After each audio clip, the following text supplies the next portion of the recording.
జై హో జనసేనాని గ్రామీణ రహదారులకు మహర్దశ 4,976 కోట్ల నిధులతో 7,213 కిలోమీటర్ల రోడ్ల నిర్మాణానికి ప్రణాళిక. 250 మించి జనాభా కలిగిన ప్రతి గ్రామానికి రహదారి అనుసంధానం. మ్యాచింగ్ గ్రాంట్ 10% తగ్గించేలా కేంద్రంతో మాట్లాడదాం.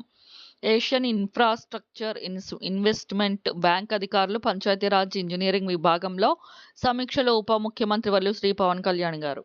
గ్రామాలకు రహదారుల అనుసంధానంపై ప్రత్యేక శ్రద్ధ చూపిస్తేనే ప్రగతి సాధ్యమని ఆంధ్రప్రదేశ్ రాష్ట్ర ఉప ముఖ్యమంత్రి వర్యులు పంచాయతీరాజ్ మరియు గ్రామీణాభివృద్ధి శాఖ మంత్రి శ్రీ పవన్ కళ్యాణ్ గారు తెలిపారు.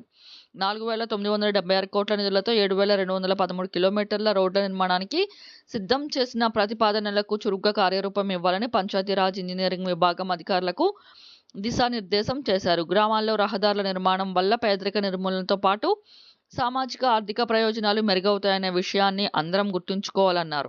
గ్రామీణ రహదారుల నిర్మాణానికి కేంద్ర ప్రభుత్వం సహాయ సహకారాలు మరింత కోరదామని చెప్పారు. విజయవాడలోని క్యాంపు కార్యాలయంలో పంచాయతీరాజ్ శాఖ ఇంజనీరింగ్ విభాగం అధికారులు ఏషియన్ ఇన్ఫ్రాస్ట్రక్చర్ ఇన్వెస్ట్మెంట్ బ్యాంక్ అధికారులతో గురువారం సమీక్ష సమావేశం నిర్వహించారు.